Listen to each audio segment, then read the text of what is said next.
বিয়েতে ৫১টা শাড়ি পেয়েছিল মেয়েটা। অষ্টমঙ্গলায় ফিরে এসে আরও ৬টা। এত শাড়ি একসঙ্গে এসে জীবনেই দেখেনি। আলমারির প্রথম থাকে সে রাখলো সব নীল শাড়িদের। হালকা নীল একটাকে জড়িয়ে ধরে বলল, তুই আমার আকাশ। দ্বিতীয় থাকে রাখলো সব গোলাপিদের। একটা গোলাপিকে জড়িয়ে সে বলল, তোর নাম থাক আজ থেকে অভিমান। তৃতীয় থাকে ৩টি ময়ূর, যেন ৩ দিক থেকে ছুটে আসা সুখ। তেজপাতা রং যে শাড়িটা, তার নাম দিল বিষাদ। সারা বছর সে শুধু শাড়ি উপহার পেল। এত শাড়ি সে কি করে এক জীবনে পড়বে?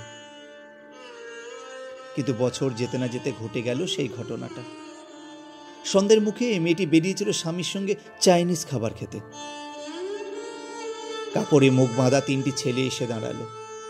স্বামী তলপেটে ঢুকে গেল ১২ ইঞ্চি একটা ছুরি। পড়ে রইল খাবার। চিলি ফিস থেকে তখনও ধোঁয়া উঠছে। এর নাম রাজনীতি, বলেছিল পাড়ার লোকেরা। বিয়েতে ৫১টা শাড়ি পেয়েছিল মেয়েটা।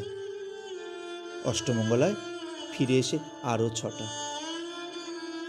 একদিন দুপুরে শাশুড়ি ঘুমিয়ে সমস্ত শাড়ি বের করে ৬তলার বারান্দা থেকে উড়িয়ে দিল নিচের পৃথিবীতে।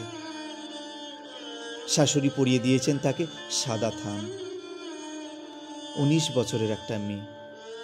সে এখন পুরো একা। কিন্তু সেই থানও এক ঝটকায় খুলে নিল ৩ জন পাড়ার মোড়ে।